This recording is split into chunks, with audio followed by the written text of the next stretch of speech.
Pintilii va fi judecat și riscă să nu mai stea pe bancă la FCSB. Nici Guardiola nu poate să antreneze în România, spune Rădoi. Pentru că n-are licență, Pintilii riscă să fie suspendat 4 meciuri. Șeful școlii de antrenori l-a părât. Burchel a vrut să se angajeze la Becali. Asta susține patronul FCSB. Nu este deloc adevărat. Am fost invitat la discuții după ce mi-am dat demisia de la Faru și nu m-am propus singur. Cea mai mare greșeală a vieții mele, a zis Tochiță, cea mai mare greșeală că l-am văzut pe Burchel. Până a venit, el se crede stăpân, el se crede procuror. Noi îți dăm salariu ca să te faci, dai închizitor, ci ești, procuror.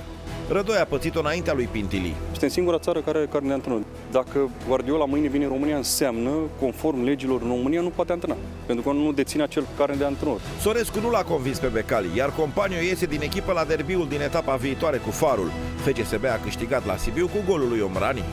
Omrani acum nu e normal? Cine trebuie să joace? Omrani.